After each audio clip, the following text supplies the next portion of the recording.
What's going on, my friends? This is Jack, and welcome to It Pays to Write, a show where we break down simple writing skills and systems that can help you build digital leverage and level up in your career, business, personal brand, and more. Whether you're a remote 9-to-5er, freelancer, founder, or aspiring writer, we've got something here for you. Let's dive in. Our guest today on the show is Dan Sanchez, or as his friends and fans call him, Danchez.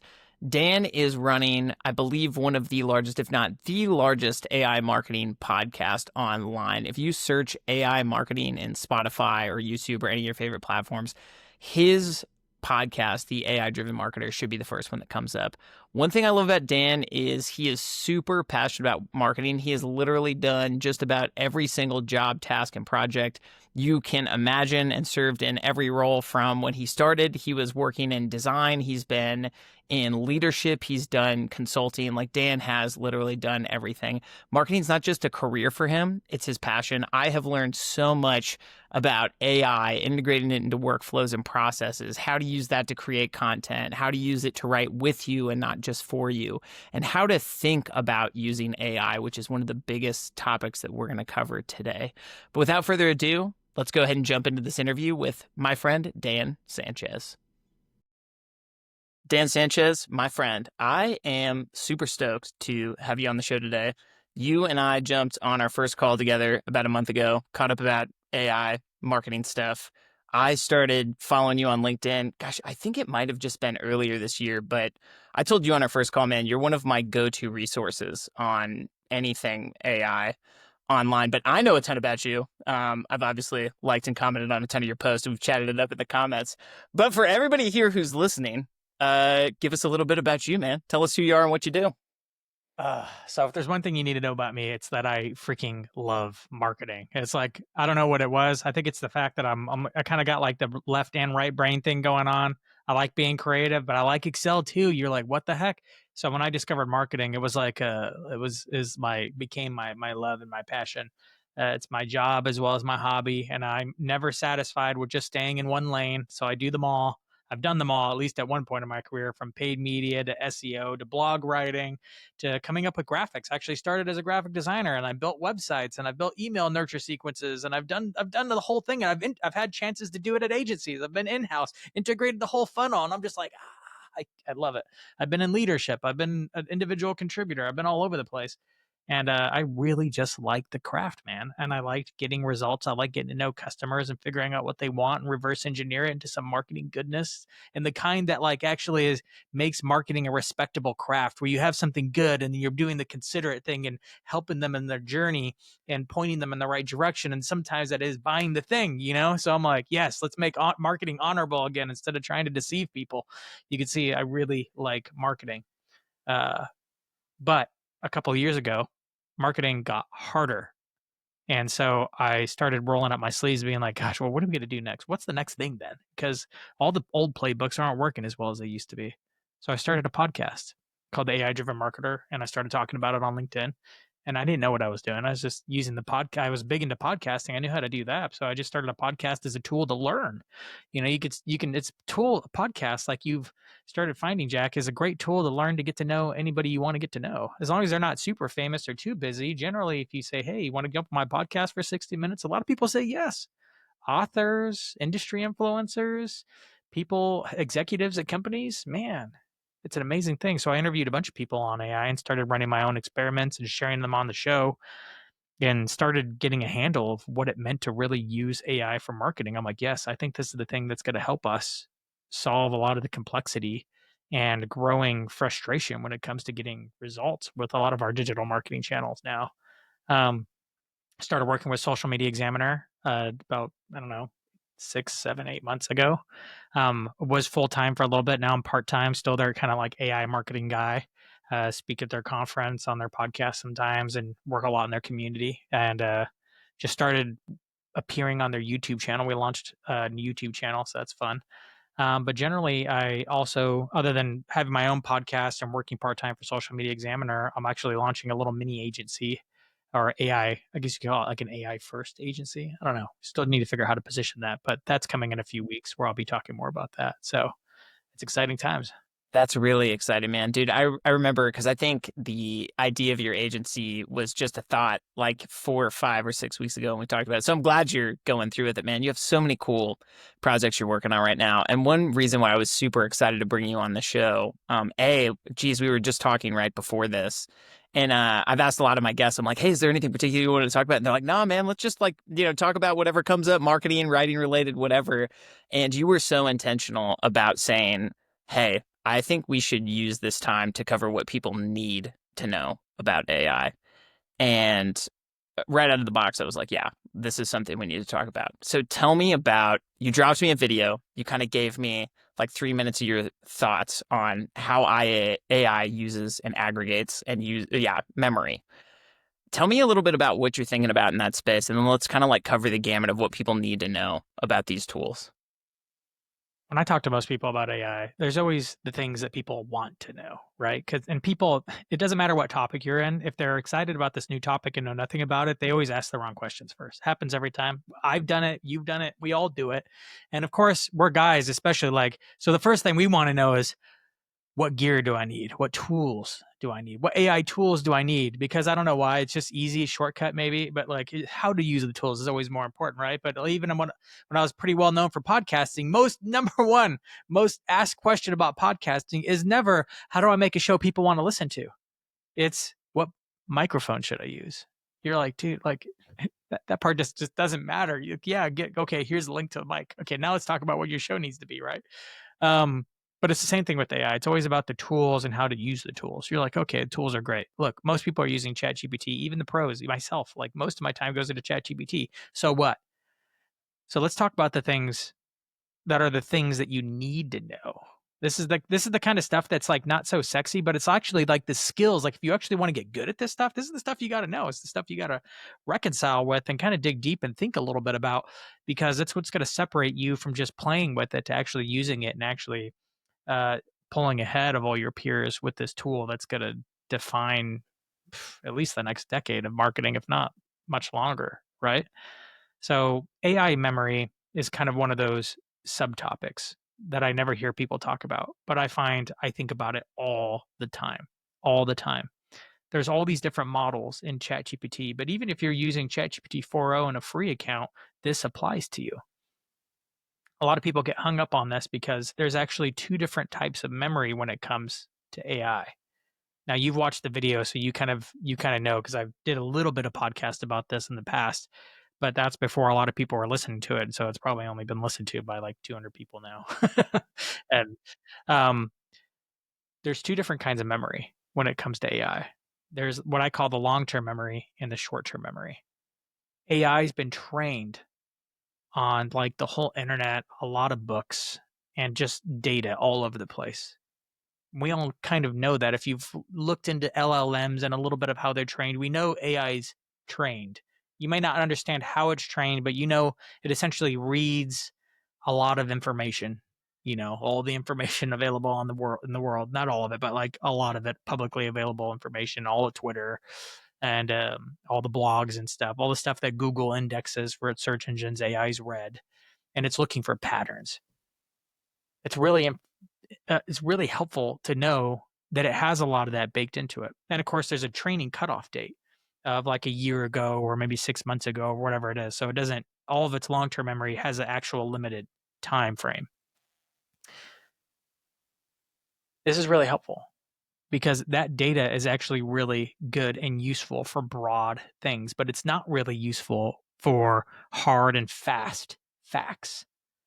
If you ask it for like this used to be really common. It's gotten a lot better at this, but like if you asked it for like, hey, give me the 10 best selling books in the 1980s, and it would give you, books. It would make one up entirely and maybe give you one from the 70s and one from the 90s, and it would just hallucinate facts. It does that. But in general, its information is actually pretty good. I went through and processed like a past experience with it last night. You have to be careful doing that because it's a confirmation bias machine. So you kind of have to keep that in mind. But it's amazing how intuitive it is at understanding what's going on in the context of what you're going through, or what any kind of business situation that you're in, or maybe you're trying to work through a conversation with a coworker. The 4O model isn't very good at figuring that stuff out with you or strategically analyzing things because it's trained on all that information. But oftentimes it's not enough. You can't depend on the long-term memory for lots of things. So it's important to develop a skill of when is it enough to only talk to the long-term memory? And when do I need to load the short-term memory? And this is what separates the beginners from the pro users with AI, is knowing what context do I need to bring into the short-term memory in order to make the most of the long-term memory. Because the long-term memory is helpful, and you could say hallucinations when it makes up stuff is bad. We don't want that. But you're like, well, it's actually good that it does that. If it weren't able to do that, it wouldn't be able to be creative, because that's what being creative is. It's creating things and maybe creating, like if you give it a blog post to write and you give it this transcript from this podcast, but it needs to fill in some of the gaps, not based on things that I'm saying, but things that are like, well, if he said this, then this is actually the gap to what he should have said but didn't say. And it can fill that in as a writer. Well, that's being creative. A good writer would have done the same thing if they understood the the context. And AI does, because it's read everything. So the difference between learning how to play the game well is learning how to deal with like the long-term memory and knowing what to bring into short-term. And that's a lot of times more and more what we talk about, not prompt engineering, but context engineering. Engineering is even making it to like, it makes it sound way more intimidating than it is. It's just giving it more context, really, in order for it to be able to make the most of your prompt, in order for it to be able to serve you better. It works a lot like our own long-term and short-term memory. You have long-term memory, Jack. Like you Mm-hmm. can recall things that have happened for you in the past, but some of it's kind of fuzzy, right? You can remember maybe what you ate 2 days ago, but the details even then start to get a little fuzzy, right? Don't A ask me few about days last have week, passed. man. Yeah, don't ask me about last week. Couldn't even tell you. Yeah, you're like, it's starting to get fuzzy after a few days ago. You're like, well, like what was in the fridge? Oh, I finished off that thing. We all have long-term and short-term memory. But if you saw some pictures of something that happened just a few weeks ago, it instantly bring it back because it brought it back up into short-term memories. You just saw the picture, reactivated the thing. AI works a lot of the same way. So you have to consider that. Can you talk to a marketing expert who's about strategy in general? Yeah, all based on their long-term memory. Even if it's been a while since they've worked in your industry, they're probably going to kind of remember the lay of the land and have a pretty good conversation about it. But when it comes to making a very strategic decision, when it comes to actually coming up with a plan with some very specific action items on it, he'd probably want to refresh his short-term memory on what is going on with there recently. It's that same thing with AI. It's just like working with the human. We have long-term memory. It's good. It's got good intuition. It's got good discernment generally about the topics, but it's not the same as the short-term memory. It's your job as the person who uses AI in order to load the essentially your prompt, or even in the instructions in your custom GPT or in your project, or uploading a PDF with just the right context, just the right short-term stuff for it to actually move forward with. And that's something that you just have to practice more and more. But there's a couple other things I could share about as well that I think people need to know about in order to actually get good with AI. Yeah, man. And before we jump forward, because I think all of this is so important, because there's going to be a variety of levels of AI users that listen to this podcast. People are like, yeah, man, I've used the free version of ChatGPT to like punch up some work emails. And then we'll have, people on here like you who are like getting into the weeds and stuff. But for people who are just getting started, I want to give them an example use case you had recently of a time where you were thinking about a specific project you were working on or task, and how you were thinking about and using the short-term memory aspect of ChatGPT, because we're both ChatGPT users, and the long-term memory of it.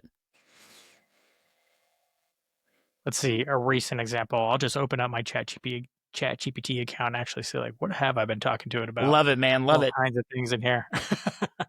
um,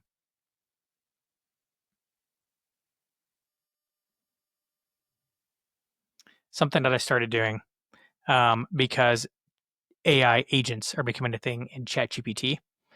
So I could have asked this question directly to it, but instead I loaded its short-term memory first, and I haven't actually even completed this prompt. I just loaded its short-term memory with all the information. Actually used a deep research report in order to essentially pull all the information out of the net. It was trained on this information already, but I wanted it in the short-term memory so that I could actually do better with it, to make it fresh again for it, in order for it to give me an answer. So when this ChatGPT agent thing came out, I immediately thought like, oh my gosh, based on what I'm seeing that it can do, based on the demos that I saw, you can delegate some things to us. In fact, I'm starting to remember the skill sets that's going to be useful for this are going to be very similar to the skill sets Tim Ferriss was talking about back in the mid to early 2000s about how to delegate to virtual assistants, Interesting. over in the Philippines. Mm-hmm. Because they were competent. They could browse the web, they could do some research, but there's a reason why they were only $5 an hour or less sometimes. So you had to be very prescriptive in what you wanted. You had to be very detailed about what success looked like. You had to actually give them examples of like, this is what it should look like at the end. Here's a decision tree in order to walk through. So I actually went through and did a deep research report. I'm like, what were all of Tim Ferriss's recommendations when it came to working with VAs? From the 4-Hour Work Week or anywhere he's talked about. I want you to pull it from his podcast, his blog posts, guest posts, like anywhere. If Tim Ferriss talked about it or even endorsed it because it was somebody else's rule about it, I want you to pull it into this deep research report.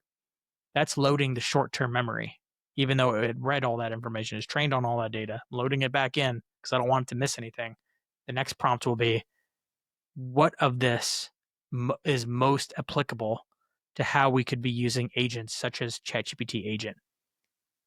Here's how ChatGPT agent currently works. And that's an example of loading something from long term into short term. There's some places where working just with the long term works if you're speaking in generalities and navigating broad strokes. But as soon as you start getting the specifics, generally you want to load in the short term. I see what you mean. So it's almost like you're saying the long-term memory is like the entire bank of everything that is trained on the internet. And by saying short-term, you're talking about using a prompt, context engineering to bring that thought out of this cloud of all the ideas and history it's trained on to the forefront. Like you just gave that great example from the 4-Hour Work Week, because he gave a really detailed, like I think, sample email of like, hey, you can almost fill this out, and this is how much context and email somebody would need to understand the problem that you have and how you want to solve it. So bringing it to the front of the chat basically is the short-term memory it's operating off of. Okay, that makes a lot of sense. What's one of your favorite copywriting books? Ooh, I actually love this one that I recommend a lot. It's called Copywriting Secrets by I think Jim Edwards. I'll add that to the show notes in case I missed the name. But it's a great one. That one. I've seen it in many recommendation lists on copywriting. Would you be able to speak to me and kind of be able to give me some of your favorite things from that book? Yes. Yeah. Yeah, it's one of your favorite books. You've probably read it multiple times. Mm-hmm. How much better, if you were getting on a podcast and presenting on your favorite things from this book, would that episode be if you just took 15 minutes to review a copy of it? Yeah, like how much better would the show be if I took 15 minutes before the show? Way better. Have it on your bookshelf and underlined and stuff, and you'd be able to flip through it and be like, okay. I could pull out my Kindle and like go through, and you're absolutely right. Even if you didn't take notes, just getting the fresh imprint on your mind of something that you've reviewed many times is really helpful, because you're pulling it out of long term and putting it into short term. And that's a great analogy. Mm-hmm. That's a great analogy. We're essentially doing that same thing with AI. We're pulling it from long term, making it more crisp in the short term, and it hallucinates way less and provides more actionable details. That's so interesting. So yeah, man, so that makes total sense of like, hey, we're going to pull this from your entire knowledge database. We're going to bring it front and center, and then we're going to bring it into a single chat that we're going to be able to use for context to be able to talk through or think through a problem. Yeah, man, tell me what else you're thinking about in this space. I think this is so important for people. I've been talking about a lot recently in my LinkedIn posts and on the show here too, of that, we've seen these studies emerge recently of like, AI is lowering like critical thinking. Like it drops people's critical thinking by like 40%. I can't remember what university or center did this. I remember the study. It was kind of a misleading study. Yeah, it's interesting because I think that people who are just using it to quickly outsource their brain capacity to a thing that can solve a problem for them, of course, the information, it's like studying for a test in school, right? Like Yeah. the information's Like in, it's using going a to be out. calculator. Exactly. It's going to be gone as soon as you take the test. But I think it's because people are using the wrong approach. They need to learn how to think about the tool and how to think about the problem that they want to solve. So, yeah, man, tell me more about what you're thinking about memory, problem solving, and what people need to know about AI. When it comes to critical thinking, AI can totally destroy it if you use it for your critical thinking, but it can also really help it and go the other way. So it really depends. Just kind of like a math. It's like saying a calculator destroys people's math skills. You're like, well, yeah, if they never learn the math skills and they only the only way they know how to solve the problem is via a calculator, then you're right. Like they'll never learn math, right? So, but there was the same thing. They actually said this about a calculators back in the 70s when those things came out. They're like, "We can't do this. It's gonna ruin the kids. They're never gonna learn math." And then we found out, oh, it's like, yeah, like we can teach them and then introduce the calculator later once they've done the thing, learned how to add, subtract, multiply, and now they're using calculators for that. Now they're learning the more robust stuff and they're using the calculator to speed up the simple stuff. It's kind of the same thing. So it's true that if you learn how to get the output through AI before you learn how to do it manually, then yeah, then you don't learn the thing. Of course. Like of course. Mm-hmm. But Mm-hmm. if you learn how to do the thing and then layer on how to use AI to enhance the thing, then it becomes even better. If that weren't true, then we wouldn't give any engineers software, Mm-hmm. but we do. Uh-huh. All engineers use software. In fact, they all learn the math in school, and then usually an engineering firm will force them to use math for maybe 6 months to a year, and then they're like, okay, now use the software because it takes too long, and the software is more accurate than you anyway. And they all use software to calculate all their engineering, and praise God they do because it makes for more accurate bridges and buildings and all that kind of stuff. Keeps us safer. Yeah. So we'll all be doing that, and pretty soon it'll be done with doctors and marketers and all kinds of things. We'll all have this AI layer that will make us all way better and superhuman when it comes to knowledge work. But that's while I'm not worried about it killing our critical thinking skills, I do think that a lot of people hesitate using AI because of the common like growth mindset versus fixed mindset. A lot of people have a fixed mindset, especially when it comes to AI, because they're applying old mindsets or how it should work to it, and then they're like, "Ah, it's broken. Ah, it doesn't work. Ah, it doesn't quite get there. Oh, it failed because it didn't understand. It told me it could do X and then it couldn't." I'm like, the best way to learn AI is to be open minded. Like you're going to fail. That's a good thing.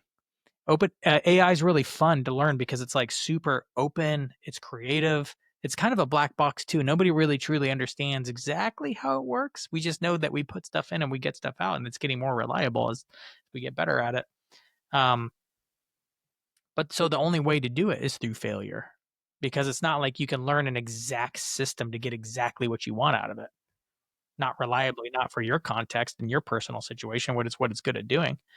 You can't do it that way. So you have to actually have a growth mindset, which means it's funny. It's to have a growth mindset, you kind of have to expect to fail. Failure is the path. You're like, I remember when I used to be a marketing director and had a whole team of interns. One of the core values, I literally put it up on the wall with the big picture of Grumpy Cat, and it said, "You're going to fail. Good." I love that, I man. was I trying to love teach that. them like, I know the rest of school. We're in a college here, and you're trying to get the right answer. This is not that place. You're trying to get an output. A lot of ways you're going to have to do to get there is through failure. Good.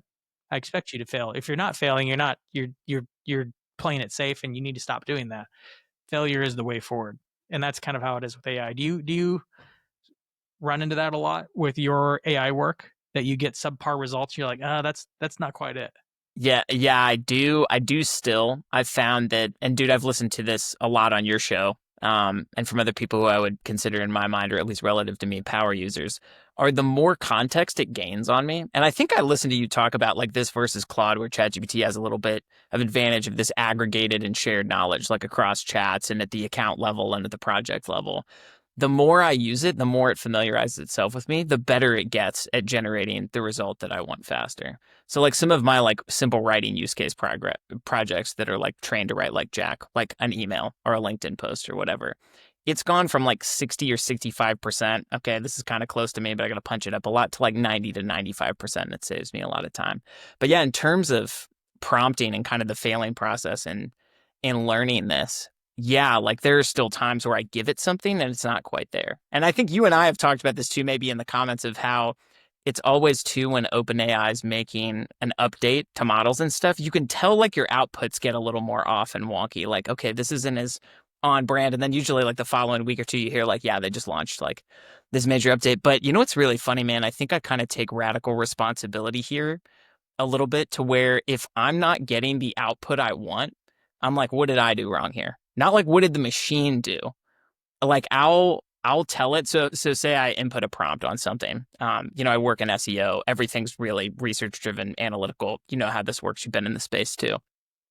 If I'm like prompting it with something pretty complex and I feel like I don't get the return that I want, I'll even straight up ask it. I'll be like, hey, I wanted something that's a little more fill in the blank and like be pretty descriptive. What did I maybe miss here with this first prompt that I can like give back to you? Or what information do you feel like you're missing so that we can get closer to this desired output?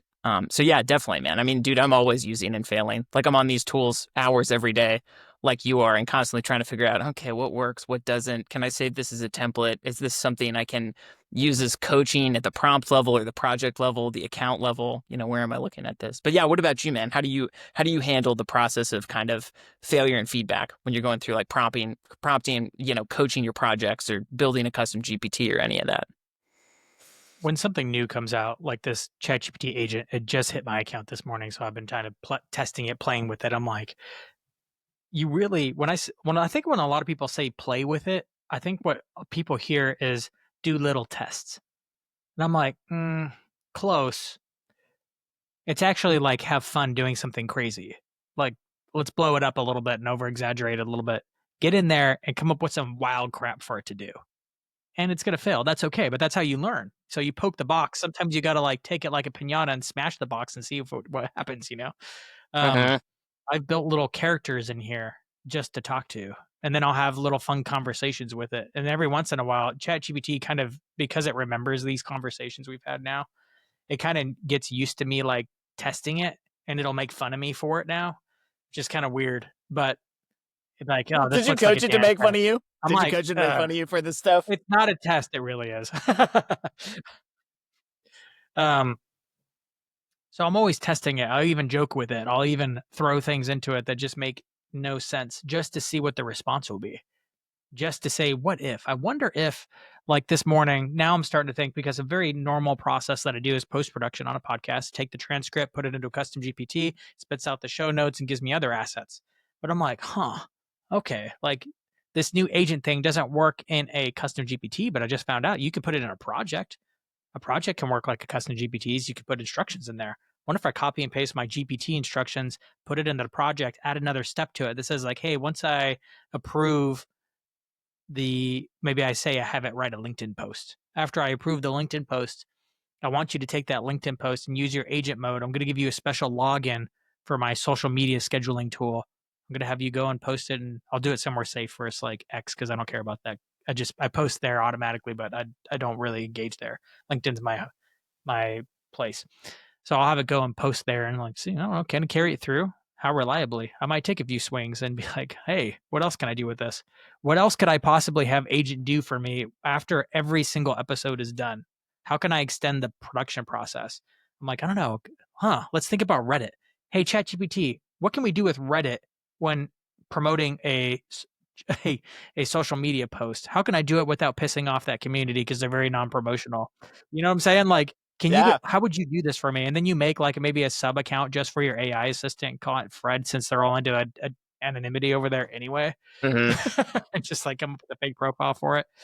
Um, and then just let it go for you. I'm like, there's a bunch of new experiments that need to happen with agent right now, but the people that actually take the time to experiment and screw around with it and come up with all kinds of weird things, even silly things, are the ones who usually end up learning how to use it. And then once you know its edges and where it fails, where it does reasonably well, almost every time, well, now you can actually pull it back and be like, okay, well, what can we do reliably that actually will help the business?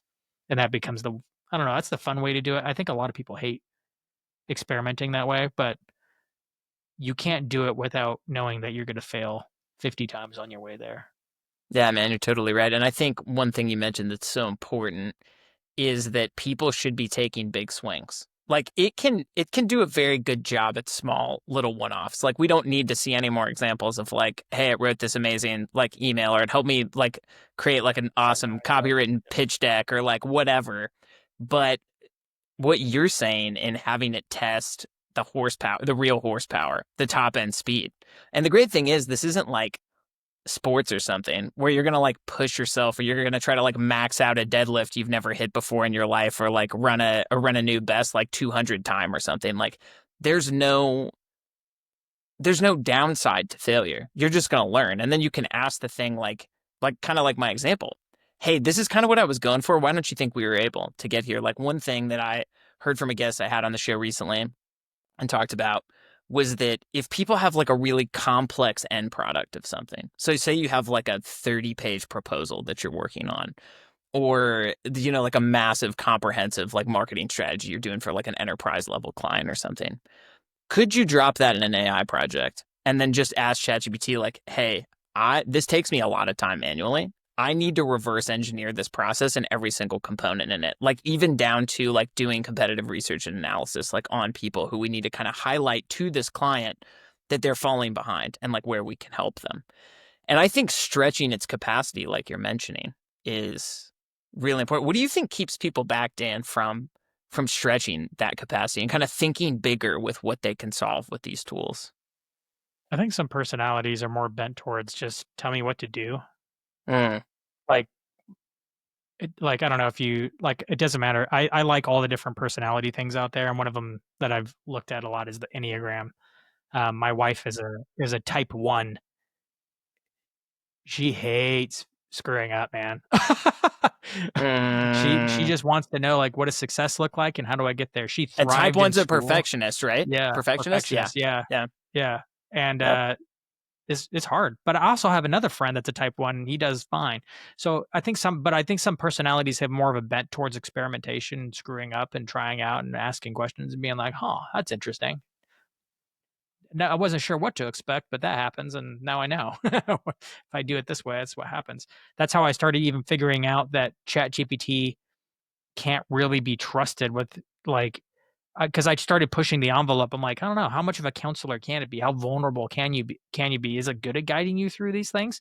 To some degree, yes, but to a large degree, no. Only because I discovered it by experimenting with it, and I discovered I'm like, oh, this sucker is a confirmation bias machine. Whatever story you're telling yourself, it will literally just feed it back to you and give you 1,000 logical reasons why you're right, whether your story is true or not. You hate your boss, it will tell you why you should hate your boss. I'm like, even if your boss is 100% innocent, Yeah. it will run with you. But I found it out because I tested it, I wondered, and then I was like, wait a second, what is going on with this thing? I feel like it's telling me what I want to hear. And can you My coach out? ChatGPT. Can you coach out? This is something I've played around with, but I haven't stress test probably in terms of enough time or prompting. Can you train it at the project level or account level of like, I don't want you to be a bias reinforcing machine within me. I need you when you respond, need you to be a kind but direct like critic of my stuff so I can spot blind spots and like pockets in my thinking that are wrong. Or will it eventually inevitably end up back to the bias? No, you can kind of coach it out, and the easiest way is there's this setting in ChatGPT. It's like the easiest thing you could do to like somewhat mitigate this fact that it's always so eager to please is there's a great little setting in the I think it's under in fact let's just navigate it here. So if you open up your app, it's if you click on your little personal profile and click settings and then go under the personalization under custom instructions, you get these fantastic little dialog box windows. And in fact, can I share my screen? I'll just show you. But yeah, Like, please let's do a little live demo. We're in Riverside. I can actually share this screen. do it, So man. I will show you the goods.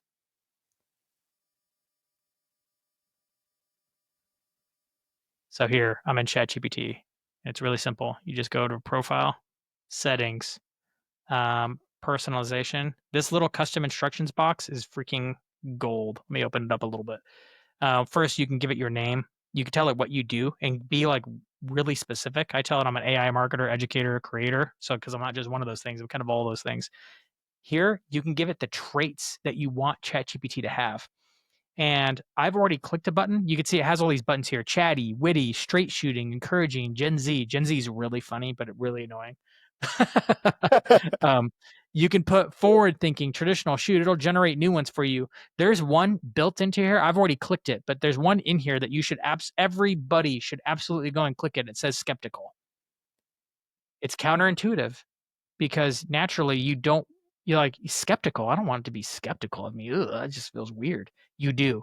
This is what counteracts it. And what it does is it adds this little lines that says, adopt a skeptical questioning approach. That's all that button does. It just adds this to the line. I also like, a little quick, clever humor when appropriate. And then I even go farther. I say, challenge my ideas if they are weak, or ask questions proactively to gain clarification if new details are needed. Those are things I put in there to have it challenge me and ask questions and push and poke and add some skeptical notes into its prompt.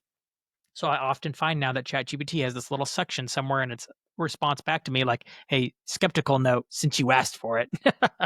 It'll put the little dig in there because I asked it to be witty too. So now it's putting the dig I love in the that. skeptical note section. And it gives a little bit of feedback, which helps a little bit. It's on autopilot. To be more proactive with it, you actually need to ask it, hey, be skeptical. If you want it to be brutally honest, tell it to be brutally honest. It can't truly be brutally honest though, because it's like right now I'm looking at an account level prompt. It's going to be taking this into consideration with every prompt now.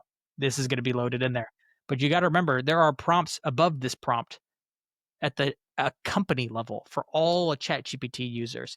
And that prompt supersedes your prompt. And that prompt is saying, be nice. Sure. Going to be eager.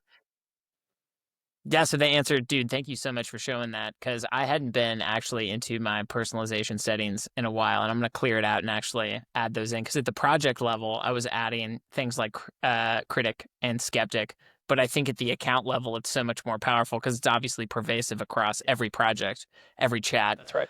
Every prompt you're running.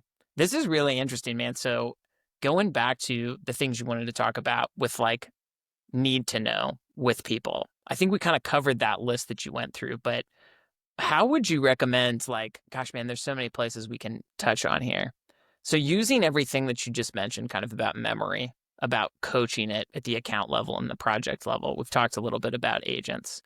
If you were giving advice to people who are kind of just starting to use ChatGPT, and maybe this is kind of like cracking the door open for them of like, okay, this tool is way more sophisticated than I was giving it credit for. What's kind of like the first stepping point you would give to someone who's, I mean, dude, we're both marketers, a marketer, and there's a lot of millennial marketers out there and Gen Z marketers and like marketers period out there on the internet. What's kind of the first steps you would give them toward like, hey, let's build you something that's going to make your job a little bit easier, or make you a little bit faster, or make you a little bit better at something? It's going to be around process development and taking something that you're currently doing and just mapping AI to it. So I don't know why, but I was like prone to building processes. And I think it's because deep down inside, I'm actually kind of lazy. Really. But most people don't get it. You don't understand. Process development sounds like it's more work. I'm like, no. If you can get the process right, if you can define it, you can delegate it. Right? It's like build it once and as not soon think as I about can it. say like this is how you do it and this is what success looks like, I can hand it off to somebody else to do. And that's more important than ever. I mean, if you like talking about Tim Ferriss, like going back to his list of like, first you eliminate stuff, get rid of everything you don't need to get, right? And then you automate it and then you delegate it. But you have to do it in that order: eliminate, automate, delegate. And then you're down to the stuff that only you can do, right? And if it's funny, I did that because I wanted to become a 4-hour work week guy, but like it was early in my career and I didn't know enough to like make enough money doing that. So I kind of used it to like level up my career. And I would say like, oh, I'm an individual contributor, but then I walked through that process, got better, and then had more time to like level up and help my manager with more stuff. So I got more work. Great way to rise up in your career. But now it's changing because so many more things can move from the delegation tab into the automation tab, because things that were previously impossible to automate just from the constraints of programming are now able to be automated because of AI. So actually getting back to what, but the funny part is a lot of the way you automate it when it comes to AI is a lot of the same steps you would take to delegate it. Mm. So these are kind of like some of the unsexy things, but they're some of the things that matter more and more. So a lot of Tim Ferriss's watch while I was doing that research report, I'm like, how do we delegate effectively in order to build a process? A lot of it comes down to just being clear on what you're doing. Jack, I could tell from just all of our conversations we've had so far that you are diligent and you probably have a clear step-by-step process for how you deliver the work for your clients, which is why you're probably also deep into AI because you're like, oh, AI can help me do this. But I've literally met with writers, even ones who specialize in like product marketing, so they write a lot of case studies, not realize that they had a process for some reason. I'm like sitting down with them. I'm like, no, tell me, what do you do first? Okay. So first you come up with the things that the company needs or products that need more case studies. You recognize the gaps. Okay, how do you identify the gaps? Okay. So you evaluate what case studies you already have, what new products, what the needs are, what sales is asking for. Like, oh, you have a step for this. Okay. You ask these people and you get this feedback. Once you identify that, what do you do next? Oh, you figure out what customers you have that are crushing it in that. How do you do that? Oh, you ask sales. Okay, that's interesting.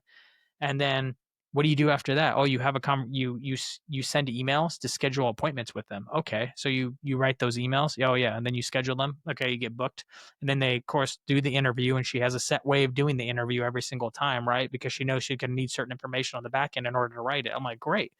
What's the steps you take after the interview? Oh, you break it down and label things, and you print it out, and she highlighted things.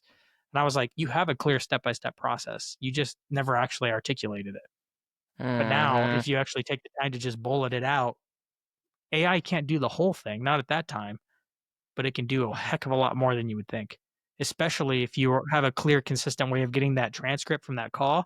AI can be organizing it for you, pulling possible pull quotes, thinking about your product tech stack. If you loaded all the context of the problems in a custom GPT and doing a lot of initial legwork for you. And maybe you're still writing the full draft, but man, it could be helping you making it easy. Because we all know that like part of the hard part of doing interviews like that is actually going through and labeling every part of their answers with the thing that you need to know, right? That's the hard part because that's the part that's fun though, because then you can actually turn your qualitative data into quantitative data. If you can actually like analyze it and put it in an Excel sheet a nice way over and over it again, then you got some real cool data. But no one takes the time to do it because it's a pain. AI can do it really fast. So actually taking through, I did this with podcasting, and now I've like automated the heck out of my podcasting process because I actually took the time to think like, what am I doing in my pre-production process? Oh, well, first I have to identify the guests that I'm interested in talking to, why I'm interested in talking to them, and then I need to identify what angle I'm going to take for the show before I interview them. Otherwise, I won't ask them the right questions. I don't want to figure out what the angle and the packaging for the show is going to be afterwards. Got to Hmm. figure that out on the front end. I mean, even before we started recording, when you asked me, like, what do you want to talk about? I'm like, other than AI memory, I want to talk about the things people really need to know rather than just want to know. And then I went into my GPT. I'm like, hey, ChatGPT. Gave it the same list I gave you. I'm like, how do we package this so I understand the frame of how this show is going to go, um, to help me clarify on what these skills are to make the interview better. So mapping out the process is most of the work. Hmm. Afterwards, you can load it into AI and AI can take over quite a bit of it for you. And for us marketers, we could do this with so much of our work. And yes, like we can't fully automate it. Agents are still pretty new. They'll be doing a lot more in a year or two. But right now, just even loading it into something like a custom GPT or even just using AI and just walking through the same prompt steps could cut something down that took you 2 hours every week down to 20 minutes, 5 minutes even. That's a big difference. You do that for 5, 10 tasks, all of a sudden you're going to feel like you and your little GPT army are flying. Yeah. It's a big difference. Yeah, man. I think gosh, the most important thing, or one of the most important things that I think people need to think about in there of starting this process there are so many things that at one point, historically, like a long time ago in our career, there were things that we consciously had to think about and do. And then we accumulated all these skills and all this experience. And then it became automatic for us. So we're almost doing things unconsciously. right? And I think you telling people like, hey, you need to push yourself to like basically pencil out this process. And if you can pencil out the process and you can feed that to the AI, I feel like then they could go step by step through. In that perfect example that you brought up, interviewing subject matter experts, like how to spot things in a transcript that are going to be really important for the data or the case studies or whatever you're going to use. You can totally like start outsourcing those bits and pieces to the machine. And it's so important for marketers, Dan. And what you just said, and it was probably a general example, but I feel like it's applied so much in things that I do of like, you'll see a project that used to take you 4 or 5 hours get trimmed down to like half of that the first time you use your project. And then the project gets better and you will get to the point where it's like, yeah, this is like 20 or 30 minutes of my time. And you bring up something interesting on your show, which I think is really great about you still need the experience and the skills. And I think the words you use are taste and discernment, right? For like the machine. Because you can sit somebody who's a junior copywriter, whatever, fresh out of college, and they can spit out 100 headlines in 5 minutes, but they're not going to know what works or why. But if you take somebody who's 10, 15 years into digital copywriting or SEO or social content, they know what works. They know what to look for in the outputs, and they probably know how to coach the thing into producing those outputs way better. So, dude, tell me a little bit more about process development, how you think about it. And then since you're working with agents now, how you're going to transition some of the things that you've been working on inside of custom GPTs and projects, and then kind of converting some of those into like full blown like automations that can handle even more heavy lifting for you outside of the ChatGPT platform. Yep. I feel like I got good at process development, not because I was good at marketing, but because I ran this internship and I had to train freshman students how to do something productive for 15 hours a week a piece. And I started with one intern, and over 5 years, I ended up with a team of 25 interns. And I had to onboard them every single year, and then spin them up like plates and keep them spinning. Like I had to come up with strong processes. Like, this is what you do every day. This is what you do every week. This is what success looks like. Here's how I'll be evaluating your work to make sure you're getting better. And it worked. It was a little rough in the beginning, but then I got good at clarifying the standard operating procedures for them to follow. And one of the things that worked really well for me, I don't know why, but it was very clarifying for me to write these processes as I'd think through, like, if I had amnesia and had to reteach myself what steps to follow in order to complete this one little micro task, what would I need to know? Do I need it to be an exhaustive blog post? Do I need it to just be a simple step by step list with some links for reference on what to look for? It's funny, there's an annual task that I have to do that I always forget have to do. So I have a Notion doc that actually I've written. I'm writing it down for my future self because I'm going to forget how to do this again. It's actually how to change out the water in my water heater. There's all these like little tiny steps of like which screws to release on the right thing at the right time, and I always forget. And if you do it in the wrong order, you don't screw it up, but it doesn't work. You have to do it in the right order. You're dealing with lots of water and it's hot, so like you don't want to do it in the wrong order. And I always forget where they are, so I have a very detailed Notion doc that tells me only what I need to know when I need to know it, even with little warnings. By the way, when you do this, some of the water is going to leak out. It's fine. It's fine. I love I've left that, notes for man. myself. So write out notes as if you have amnesia, forgot how to do it, and you have to do this thing tomorrow. In fact, that's actually how I do a lot of my podcast interviews. I ask questions as if I'm going to have to replicate what they did tomorrow. I'm like trying to take Mm, notes. I'm like, tell me more about that. Give me the goods. Give me the goods. Um, so I write docs like that. They're usually bulleted list or numbered list mm. with links for context. And that's what I had to do for the interns. I'm like, this is what a good blog post looks like. Here's a template of what a good blog post looks like. And then I have it like I remember I had this like picture of like a diagram of the blog post with like it color coded. I'm like, this is the intro section. Note, this is what a good intro section looks like. Here's the middle transition from the intro to the first block that people are asking about. Here's this little interjection. You need to make sure when you do it this way, you never put a bulleted list where there's not like a transition sentence from the header to that, like all these little tiny details, but I would have it diagrammed out. All that same stuff that I used to do for interns just happens to work incredibly well for AI.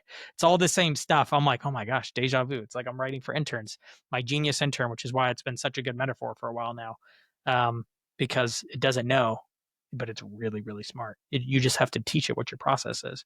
So how do you do this? I do it a lot in custom GPTs, but you can also do this in ChatGPT projects because there's this instruction area where you can load it. I mean, you can also do this in Claude projects. Same thing. You can literally whatever instructions you have in a custom GPT, you can copy and paste them and put in projects. They work the same. You can copy, paste, and put it in Claude. Works the same. Mm-hmm. Of course, it's a different model, so it's going to handle it slightly differently, but it's going to follow the same instructions. The hard part is getting really clear in your instructions. It's when writing these instructions, I learned that my writing is not as clear as I thought it was because it goes off the rails. And I often ask myself, like, how can I make this more clear so that it doesn't do that? Now, ChatGPT can help you analyze it, like you've been giving it feedback, like, hey, where could I have gotten it to do more X? And that's not bad. But generally, this is actually where we're starting to engineer prompts a little bit because we actually have to make a V1, see where it went off, and it wasn't quite as what we want. So we have to tweak it, run it again, tweak it, run it again, tweak it, run it again. This is where the experimentation comes in, knowing that I'm going to have to fail 15 times before I get it to be consistently good, no matter what curveball I throw at it. I actually do follow a method that I had to figure out to make it consistent. So I had a similar approach per custom GPTs. And this is for not just a general custom GPT that just has context maybe about your business that helps you with marketing. This is for custom GPTs that are what I call specialist GPTs. They have a very specific thing and they only do this one thing over and over again. And generally they're step by step. They give you X, you give it some feedback, and then they do Y, and then you give it some feedback, and you do Z to get one final major outcome, or maybe multiple outcomes. Kind of like my pre-production for my podcast, right? Give me an angle, and then give me the title, and then give me the caption, and then give me the cover art, and all that kind of stuff. Specialist GPTs. But generally, you want to make it so one, it's very clear, but even the step-by-step instructions are consistent. The way the number is, the way I have step 1 space hyphen space when I give feedback on the thing above, do this next thing, then ask me for feedback on this. So it's always the when, do, ask. So that's why I call it the when, do, ask framework when you're creating these step-by-step instructions. But it's ultimately following your process. When I give you feedback on this, do this. That do is your step in the process. Come up with an angle, come up with a list of titles, analyze it for X, go and search the web for Z and give me back something and load that short-term memory with this new thing, right? And then ask me how I did. And sometimes it's like, good, good, good. Oh, yeah, tweak that, good. And you're just giving it feedback and it flies through your process faster than you could. So all of this is a lot. And if you've never actually taken the time to actually build out your process, it is extremely, I promise, the first time you do this, it's excruciating. It will make, I don't know why, but like, it's really hard to think if you're not in the process of like writing down your processes, it's really hard. It's really frustrating. I don't know why. You just stare at the page and every step, I don't know why, is painful to create, but I promise, this is the work, and it's really hard the first time, but then the next time it's a little bit easier, and the next time it's a little bit easier. It's like going to the gym. It's like, wait, it's really hard the first time, but I promise it gets easier with every swing. And the cool part is once you've done the work, I swear, once you do this one time and do it well, you will instantly feel the relief because you'll be able to use it and you'll see it and it'll do it. And you'll be like, it'll feel like this block comes off your chest because you realize you just got 2 hours back on your calendar every week. And it starts to be like, you start to do the math of how many hours that is a year. And you're just like, I promise you will get the bug and you will do this 12 more times. And Dan's not kidding. You just have to do it. It will block out a whole day to do the first one, and then you will get addicted to it. You're totally right, man. Like, you said it so perfectly. And I think about this concept a lot, especially when using AI, but with a lot of things related to work and marketing. If you're learning a new skill or a new tool, the hardest it is ever going to be, and you brought up the great example of, working on your water heater. The hardest it's ever going to be is the first time you do it. And then it's going to be 50% easier the next time, and it's going to keep being easier. I mean, with the regular things like you work on your water heater like once a year, of course you need the Notion doc, but it's still faster and smoother because you have it. But after you grit through that first time. And there's easier ways that you can grit through it too, man. Like I think you and I have talked about this too. Even as a writer, and I like seeing my thoughts organized on a doc. Like it helps you kind of like, there's something about organization in your brain, framing it up, being able to use text formatting, things like that to organize it. But for people who are just starting this, and dude, tell me if I'm wrong or feel free to tack onto this. I've been speaking to ChatGPT so much more often, and not advanced voice, although it's an amazing feature. Literally just their speech to text transcription is Dictating. so good. Yeah. Dude, yeah, dictation is amazing. So if somebody's sitting down and they're like, man, I really would love to map out a process. I heard Dan and Jack talk about this. And yeah, I'm spending a lot of time doing this one thing and my job eats like 20 to 40% of my week. Open that up, turn on dictation in ChatGPT, and just start rattling through everything you need to do. And then just tell it like, hey, I really need to organize my thoughts here and turn this into a step-by-step SOP that I can feed back to you so you can help me do this thing. And then see where it goes. And I would say definitely toggle on one of the higher logic models like an O3, because you're probably going to end up talking for a while through dictation. I've tried this. How'd It it do? actually doesn't get it right sometimes. To the point where I've tried it. Now I need to go back. I'm like, well, have I tried it with O3? I can't remember. I'm like, I try it every once in a while, and I haven't done it recently, I think. So I need to probably try it again. The thing is, I found doing it manually ended up always working better because So typing it out, like typing it in. Yeah. Yeah. The reason is because you can be more concise and get straight to the point. You know, AI as a writer is pretty verbose.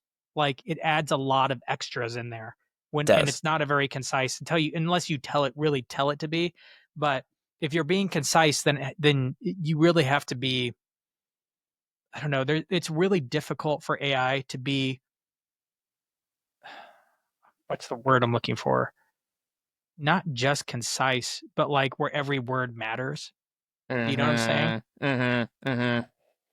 I don't know what that means, but like I've read Yeah.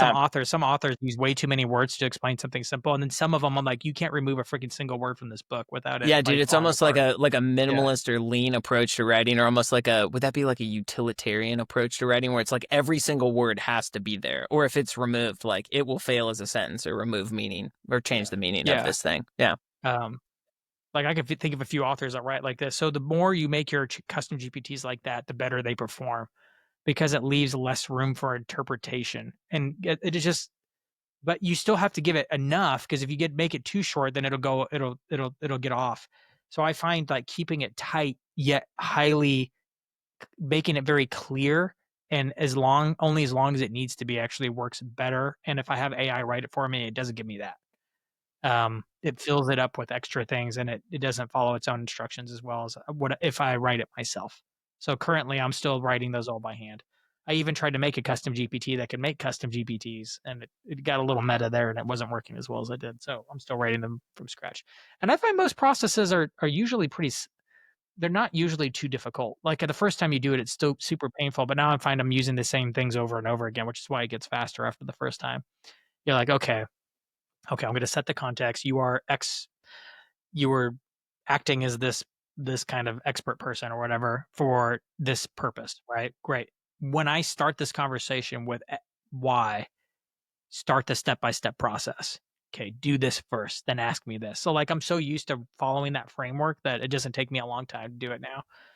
But I do find that writing it by hand is actually really, really helpful. So I do recommend people doing it by hand the first time. Yeah, man, I think It's that's a one of those great things where it's like recommendation. it's the calculator. It's the calculator thing. Learn how to do it first, and then have AI do it, because then you'll be able to evaluate what AI gave you. hmm Yeah, you're And you want absolutely the right. skill. You want the skill of doing this. You don't want hmm AI to do this one. Dude, and this is why we talk about like on this show why the core skill of writing is so important. Because writing isn't just writing. It's how do you think about ideas? How do you capture them? How do you think about problems? How do you solve them? You brought up you coaching interns on how to write blog posts, right? It's like that's a very specific process. And like I would encourage anybody who hasn't before. Dude, I don't know if you know this about me. So I used to be a fitness coach, like part-time, like after work and stuff. And I'm telling you, man, like coaching in gyms and having personal training clients made me a better writer because it's so Interesting. hard in the beginning. You have to give people specific instructions on like, this is what your hips need to do. This is what your shoulders need to do. This is like how your arm is going to move through something. And new coaches make it overly complicated. And they're talking about muscle groups and joint hinge and like all of this stuff. It's like, no, no, no, no. People don't need to hear that. They need to hear when you do a dumbbell push press, they need to dip down, they need to jump, and they need to punch their fists overhead. Like, it's all about simplicity. But I think you're totally right about people should practice writing it out first because they need to develop the core skill of writing to make them better at using the tools here.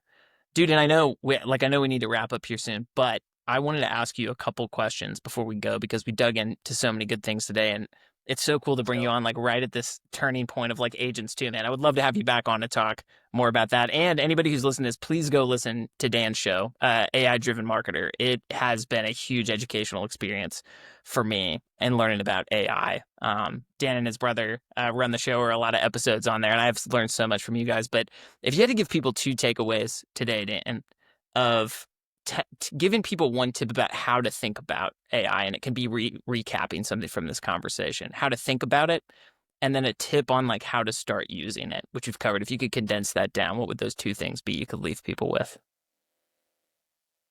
A tip about how to use it is you gotta have to change your frame about how you think about it and how you if you're still pretty new to AI, like you're not paying for it yet, um, you're still in a mindset of Google, of using queries to find things and expecting to search through the answers, which is why people get mad when it hallucinates, right? Um, but you need to think about it more as like a neighbor who's an expert on the thing that you want to learn about or that you're asking it about. And it's an expert on everything, but think about it like you're like imagine if you had a neighbor that kind of is just that guy who knows everything. Like he just knows everything. My gosh, what book hasn't that person read? It's that guy and you have him on text to ask him anytime you want. Therefore, what context would you give him if you had a problem? And if you think about it as actually a person, and I don't like personifying AI because it's not a person at all. It has no feelings. It has no rights. It will never have it. There are people actually out there beginning to fight for this. And I'm like, screw you guys. You're wrong. It is a program. Yes, it feels like a person. It's not. So don't, anyway. But it is helpful to think about it like that because it trains you in order to give it the response that it needs to be the most helpful to you. So it's a good mindset to be in, but I mean, it's not true, but you're pretending that it is so that you can actually give it the context it needs in the way that you give it to a person. So that's one tip, is to think about it like that over and over again, as if you're texting that expert neighbor who knows a lot about a lot, or at least the thing you're having a problem with. And one takeaway, is always your last question, is one takeaway? No, no, no, dude, you can make it anything you want. If you have anything else that you want to Yeah, add to this, and then I'll tell people where to find you. Yeah, go for it.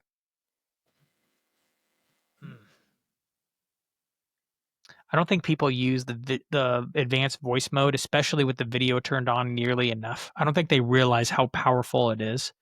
Um, but I want you to remember this. If you're listening to this now, the next time you have a computer problem, something's not freaking working for you, whether it's on your phone or it's on your desktop, I want you to remember this is the moment. This is the moment where you're going to test to see how good it actually is. Because I think once you taste it, you will remember this every time you have one of these moments. Pull out your iPhone, turn on advanced voice mode, turn on the video mode, point it at the screen, or just you can have it so it can see your iPhone screen as you go to different apps.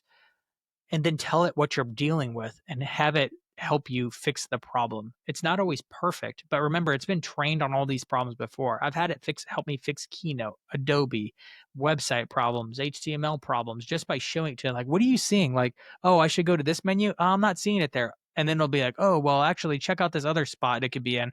That was it. Thank you so much. It's troubleshot my printer. But just by showing it is a whole nother way of interacting with AI that I don't think most people have leveraged yet. But it's really delightful because how often do you get a chance to like show it something? Like usually it's hard to explain something without just showing it. It's just faster and easier. inconvenient. So imagine pulling up that friendly neighbor on FaceTime, and that's what it's like. Honestly, man, that's amazing. Like a superpowered neighborhood knows everything. To your point, man, quick anecdote. I built because I've been into fitness now for, 20 plus years. I built a personal training coach AI project in ChatGPT. And I've been dealing with this imbalance issue just from sitting at a desk and working now for 13 years where I'm like tilted a little bit over to my left side. And I opened up my training coach app and I was like, this is interesting. And I was like, well, it needs to see the imbalance. So I tried to I took my shirt off. I looked in the mirror. I took a picture and it actually told me the cave, probably why it was happening, the weak muscle groups, the overactive muscle groups. And then it spit out a list of all the things. And dude, I saw you use a use case like that. But dude, now I literally have been doing this program of these rehab and prehab exercises in the gym for 8 weeks now. And I'd say that nagging pain I was getting kind of my rib musculature area is probably 50 or 60% better. And I saw you use it, I think so, did you took a picture of your office or a room in your house and you were like, hey, what would it look like if I gave this a fresh coat of paint and changed it to this design, and it spit it back out and it was literally your room and it just looked different. It was amazing. Yeah. No, I was frustrated because I wanted the room to feel adventurous, and I had some things in there that were getting there, but I'm like, it wasn't even close. I was like, I know this could be, I want this to be the adventure room. I want this to feel like when I walk in here, I'm ready to go and go backpacking after being in here. I want it to feel like that. So I just took a picture and be like, just what can I do to decorate this room to make it feel more adventurous, which is really vague and broad. It delivered. It was cool, it was man. simple changes, a little coat of paint. I've already painted it. I've already bought some of the things it's told me to buy. I've changed the blinds out. I'll probably buy a rug, but eventually, I'll put a before and after of what the room looked like, what ChatGPT did, what the final looks like, and I promise it will look like what it made, and it'll look good. Can't wait to see that, man. As soon as I saw the picture you got from ChatGPT, I was like, man, I gotta ask him if he moves forward on this. That's super cool. Well, dude, I cannot tell you how much I appreciate your time today, man. I am a huge fan of your show. I'm a huge fan of your content and work on LinkedIn. You're an absolute maniac on there. And you are the place I go when I need any updates on anything in the AI world. So tell people, I know where to find you. Tell people where they can find you, man. Bro, you're going to make a full-grown man cry over here. No, I mean it, dude. Well, if you want to connect with me, all my links to all the different things I got going on is over at danchez.com, podcast and LinkedIn. But on LinkedIn, I'm linkedin.com/in/digital marketing Dan. And that's where I'm most active. So if you send me a connection request, tell me you found me through Jack. And I connect with almost everybody. If you don't look like a complete creeper, I pretty much say yes. I love it, man. I love it. Well, Dan, thanks again for coming on the show today, man. I mean, seriously, I'm so thankful, and so many people are, that you are a prominent, thoughtful voice in this space and an ongoing source of education for all of us marketers, for new and experienced AI users out there. So thanks for everything you do, man. And I can't wait to have you back on. Hopefully in a couple months, we can talk about what you're doing with agents. I think that'd be amazing to unpack those processes. It's early days, lots of experimentation. I love it. Well, Dan, thanks, man. I appreciate it, buddy. Thank you so much for listening to today's episode of It Pays to Write. If you enjoyed this show, please be sure to like and subscribe on all the platforms we're on, currently on YouTube, Spotify, Apple, and Substack. And I've got something extra special for you listeners of this episode today. If you're thinking about taking the plunge with writing, I have a free 5-day email course that'll get you started with AI and digital writing online, whether you want to start your own blog or if you want to write on LinkedIn or another social media platform. This is a free course just for you to dip your toes into writing online. You can get that course for free by signing up at aiwritingroadmap.com. That's aiwritingroadmap.com. Thanks, and I'll see you in the next episode.